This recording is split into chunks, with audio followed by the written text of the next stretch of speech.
안녕하세요. 미셸입니다. 삶을 위한 철학 수업이라는 이진경 작가님이 지으신 철학책을 읽고 있습니다. 자유를 위한 작은 용기라는 부제목을 가지고 있고요. 전체 20개의 장으로 구성되어 있어요. 그 중에서 오늘은 19번째. 끝까지 왔습니다. 이제 뒤에서 두 번째 챕터 오늘 같이 나눠보려고 해요. 제목은 공부와 자유입니다. 부제목은 공부와 학인 혹은 학생 부군 손오공 신이라고 되어 있어요. 공부와 학인, 학인이 뭘까요? 공부하는 사람을 의미할까요? 한번 읽어나가 보죠. 전체 다 읽을 수는 없고 제가 중간중간 눈에 들어오는 문단들을 읽을 거여서 조금 맥락이 연결이 안 되고 이럴 수 있는 거 아시죠? 양해를 부탁드리고, 그렇지만 아주 잘 이해하실 수 있으리라고 믿어 의심치 않으며 읽어보겠습니다. 전에 어딘가 칼럼을 쓰면서 늙는다는 것에 대해 입력 장치는 고장나고 출력 장치만 작동하는 상태라고 정의한 적이 있다. 이 정의에 따르면 늙는다는 것은 생물학적인 현상이 아니라 동물 행동학적 현상이다. 입력은 정지되고 출력만 되는 상태라. 그러니 머리도 쓸 일이 없다. 이미 알고 있는 것만 출력하니까. 그래서 아무리 얘기를 해도 듣지 않고 하던 말만 계속한다. 몸도 그렇다. 새로 입력되는 게 없이 하던 것만을 한다. 누군가가 이런 상태에 있다면 그는 나이가 40이 안 되었어도 이미 충분히 늙은 것이다. 반면 나이가 70이 넘었어도 계속 무언가 입력하여 뭔가 마음을 바꾸어 간다면 아직 늙었다고 할 수 없다. 이와 대칭적인 방식으로 젊다는 것을 정의할 수 있을 것이다. 젊다는 것은 무언가가 끊임없이 입력된 것을 처리하기 위해 뉴런들이 새로운 연결망을 만들고 그에 따라 새로운 패턴의 출력이 언행으로 나타나는 것이다. 이런 프로세스를 공부라 하고 이런 상태에 있는 사람을 학인이라 부른다. 공부 중에 있는 사람, 공부하는 사람. 따라서 젊다는 것은 공부하며 살고 있음을 뜻한다. 하긴 공부하며 사는 사람이란 자기 안에 없는 것, 다시 말해 자기 외부에 있는 것들에 열려있는 일을 뜻한다. 외부적인 것들이 입력되고 그에 따라 내부의 변화가 발생하며 그 변화가 말과 행동으로 표현되는 일을 우리는 학인이라 부른다고 정의하고 있어요. 네. 제 주변에는 반쯤 학인인 사람들이 많아요. 계속 공부해요. 공부하고 또 공부해요. 학위가 있어도 또 학위를 하고 다른 학위를 하고 계속 공부하시는 분들 있어요. 그리고 또 그렇게 계속 꼭 학위 아니어도 계속 새로운 기술을 쫓아가면서 공부하시는 분들도 많이 있어요. 그렇지만 또 그게 지식으로 연결이 되는 것까지는 순탄하신데 그게 마음으로까지 이렇게 이어지시는 분들을 또 떠올려 보자면 그건 또 많지 않은 것 같아요. 이게 지금 남 얘기를 할 때가 아니라 저는 어떤가 생각을 해보면 저는 이 프로세스가 굉장히 고속으로 돌아가는, 공부라는 프로세스가 계속 고속으로 돌아가는 좋은 지능의 소유자는 아닌 것 같고요. 그렇지만 좀 이렇게 외부에 열려 있기는 한 것도 같습니다. 그리고 그게 또 마음의 변화를까지도 연결도 많이 되는 편이고,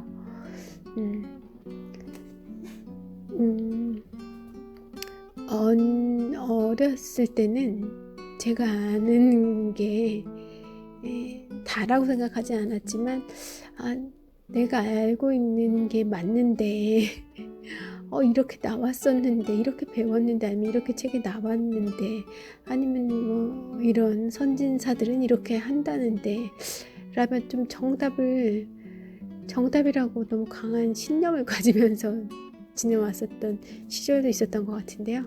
어쨌든 여러분은 어떠신가요? 각자 한번 생각해 보시면 잠깐 이 녹음 파일 그러니까 팟캐스트 스탑 시키시고 한번 생각해 보셔도 좋을 것 같아요. 다시 또 실행시키면 되잖아요. 네, 또 들어오는 문장이 있어요. 그래서 아마 이 챕터에서는 이런 공부를 해라 이런 말을 하시고 싶으신 걸까요? 늙기 싫으면 공부를 해라. 아니, 나이가 들어서도 계속 공부를 해야 한다 그런 말씀이실까요? 그럼 또 경기 일으키고 또 우리 또 이렇게 도망가게 되잖아요. 그런 아마도 그런 이제 공부하는 삶을 지향해야 한다는 말씀을 하실 것 같긴 하고요. 그렇지만 우리가 그렇게 거부감이 들지 않게 왜 그래야 하는지를 또 조근조근하게 이렇게 논리적으로 설득을 해주고 계십니다. 이런 또 문장도 있네요. 정작 배워야 할 것은 삶이란 어떤 것인가 이고 정작 닦아야 할 것은 좋은 삶을 사는 방법이다. 그러니까 공부를 하되 그 공부가 너무 머리 아픈 정말 제가 수능 때 저의 점수를 많이 갉아먹었던 물리 이런 것들 그런 걸 공부하는 그런 게 아니라 이제 인생에서 평생 배워가야 하는 것들은 그리고 또 어렸을 때 또 배워야 하는 건데 우리가 또 우리의 교육 세계가 그러지 못해서 잘 많이 배우지 못했던 삶에 대한 것들, 삶이란 어떤 것인가, 인생이란 무엇이고 어떻게 살아가야 되는 것인가, 좋은 삶을 사기 위해서는 어떻게 해야 하는가, 좋은 삶이란 뭔가, 나는 어떤 삶을 살고 싶은가, 이런 것들에 대해서 공부하는 것이 라는 거죠. 어떻게 이 정도면 좀 해보실 마음이 생기십니까? 철학, 필라소피란 지혜, 소피아에 대한 사랑, 필로이고, 그러니까 철학이란 철학, 필라소피 어원을 쫓아가 보면 지혜에 대한 사랑이란 뜻이고, 그리고 그 소피아, 지혜란 무엇보다 좋은 삶을 사는 법, 좋은 삶을 살기 위한 그런 우리가 깨달음, 가르침 이런 것들이 지혜잖아요. 네. 그래서 옛날에 그리스 등등등 쭉 내려오면서 공부하는 사람들이 했던 공부는 과학에 대한 공부와 발명도 있었지만 그런 오래된 그런 공부들에서는 삶에 대한 공부를 많이 해왔었다는 거죠. 그거는 꼭 그런 이제 유럽, 서양에서만 그런 것이 아니라 동양에서도 마찬가지죠. 동양도 마찬가지고 종교도 마찬가지고 그렇습니다. 또 눈에 들어오는 부분입니다. 우리는 자기 몸을 움직이는 게 자기 뜻대로라고 생각하지만 무엇을 제대로 해보려 한 사람은 안다. 그것이 얼마나 어려운 것인지. 학습은 머리로 하는 것이라면 공부는 몸으로 하는 것이다. 몸을 뜻대로 움직이는 기술을 배우는 것이다. 장인이나 무인들 뿐일까? 농사도 아이들을 키우는 것도 다르지 않을 것이다. 아니, 밥하고 청소하는 것부터 모든 일상이 또한 그렇지 않은가? 지금은 많은 부분을 타인에게 맡기거나 돈으로 해결하기에 고독한 말년이 되어서야 비로소 알게 되는 진실이긴 하지만 그러니까 우리가 초등학교 때, 중고등학교 때 공부했던 머리로 하는 학습, 그것을 나이 들어서도 계속 하라는 걸 강요하시는 건 아니에요. 이진경 작가님께서 몸으로 하는 그런 공부, 몸이 변화될 수 있는, 삶이 변화될 수 있는 그런 인생에 대한 공부, 마음까지 전달되는, 마음이 변해서 행동이 바뀌고 그것이 습관이 되고 또 그것이 그런 일련의 성장을 가져다 주는 그런 공부를 이야기하시는 거였어요. 자신이 옳다고 믿는 것을 그대로 실행하며 사느냐고 누가 물었을 때, 저 그렇진 못하지만 그렇게 하려고 애쓰며 삽니다 라고 대답할 수 있다면 그것이 공부하는 학인의 삶이라고 나는 믿는다. 그렇게 애쓰는 마음을 흔히 향상심이라 한다. 그 향상심이 옳다고 아는 것을 조금씩 몸에 붙여가는 힘일 것이다.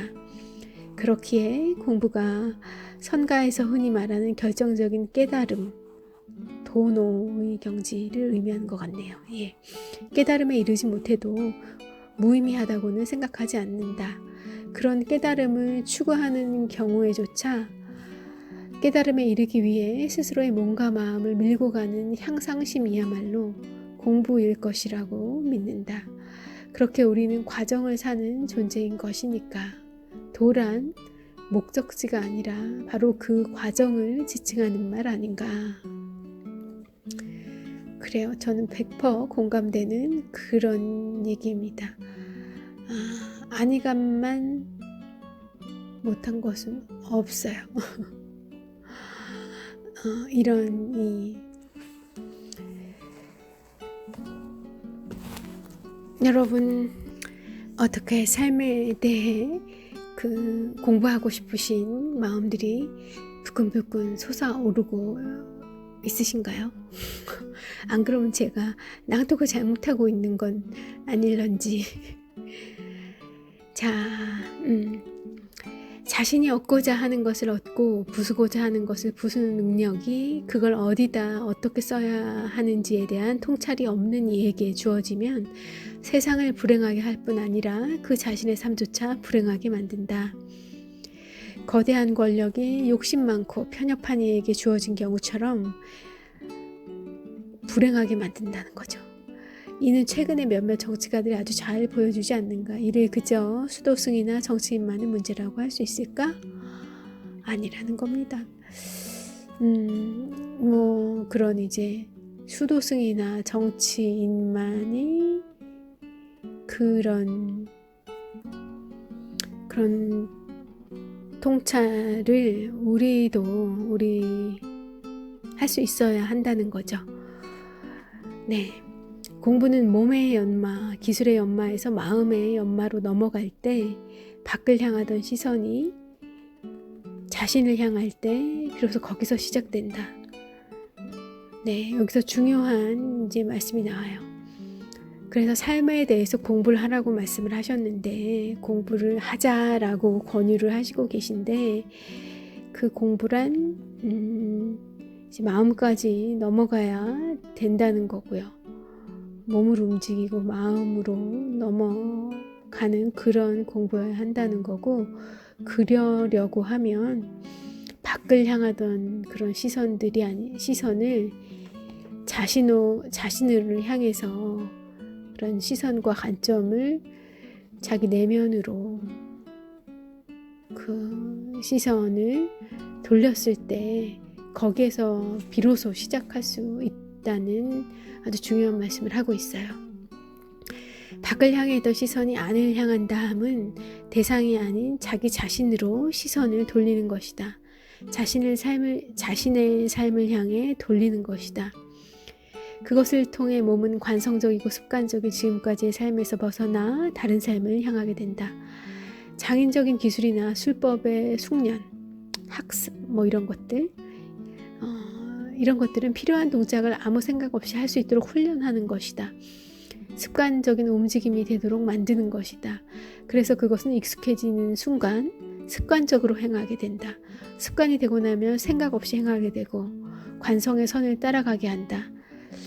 그러나 정작 필요한 것은 인생에서 정작 필요한 것, 지속해 나가야 하는 것은 그 습관적 관성에서 벗어나는 것. 습관적 관성에서 벗어나기 위해 노력하고 생각하며 사는 것이다. 이런 것을 행을 닦는다고 한다. 그런 의미에서 공부는 수행이다. 행을 닦는다. 행을 이룬다. 행을 닦는다. 그것은 삶에 던진 시선을 통해 길어올린 다른 삶의 가능성, 아직 살아보지 않은 삶의 가능성을 향해 가는 것이다. 공부란 그런 식으로 다른 삶을, 도래할 삶을 만들어낸다.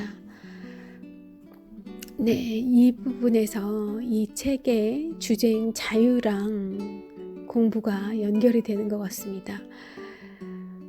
이 책 전체에 걸쳐서 우리가 자유로운 인생을 위해서 자유롭게 인생에서 진정으로 자유롭게 되기 위해서 어떻게 해야 되는가 하는 것들을 여러 가지 주제를 가지고 이렇게 설명을 해주고 계신데 하나의 주제로 택한 것이 지금 여기 공부였어요. 지금 오늘 읽고 있는 19장의 공부. 그러면 이 공부를 삶에 대한 공부를 마음까지 이르는 그런 공부, 몸을 변화시키는 공부를 또 그것은 남이나 사회에 대한 그런 것이 아니라 나 자신에 대한 내면으로 파고 들어가는 그런 공부를 해야 된다라고 의미를 하셨는데, 그런 이제 권유를 해주고 계시는데, 그걸 우리 왜 해야 하느냐? 그런 이제 공부가 그렇게 그걸 통해서 관성을 벗어나 습관적 관성을 탈피하고 인생에서 나는 아직 몰랐던, 나는 아직 가보지 못했던 다른 삶의 가능성으로 계속 나아가게 해주기 때문에 익숙해져 있는 그 한계 내에서 머무르는 것이 아니라 점점 더 나의 영역을 확장하고 그런 열린 마음을 갖게 하고 또 그런 것들에 대한 동경하는 마음을, 호기심을, 애정을 갖게 하는 그런 공부이기 때문에 나에 대한 공부, 그렇기 때문에 우리가 공부를 해야 한다고 말씀하시는 것 같아요.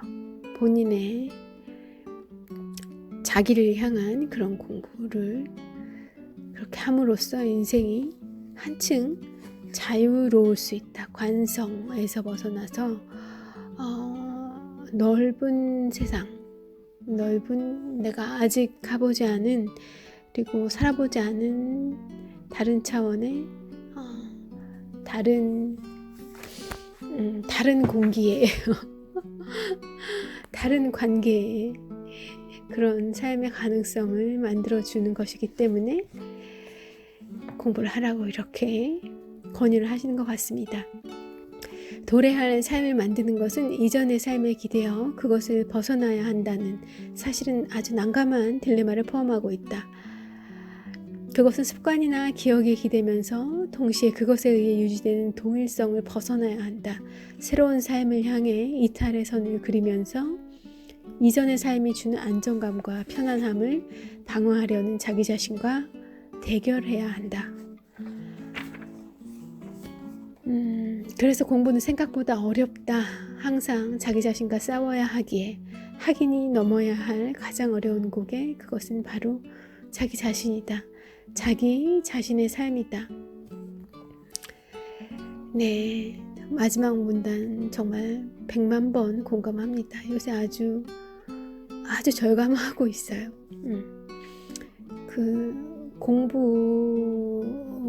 공부만이 자기와 싸우는 게 아니라 사실 모든 게 다 자기 자신하고 싸우는 것 같아요. 앞에서 다루었던 많은 주제들도 다 그렇게 생각이 돼요. 자유를 위한 아주 작은 용기, 아주 작다고 강조하고 계시지만 사실 아주 쉽지는 않은 것 같습니다. 너무 그 긴 세월을 그렇지 않은 방식으로 살아와서 그렇게 되기가 쉽지는 않아요. 그러니까 자유로운 삶으로 가는 길이 결코 쉽지는 않습니다. 그렇지만 아주 재미있는, 아주 가치 있는 길이지 않나 싶어요.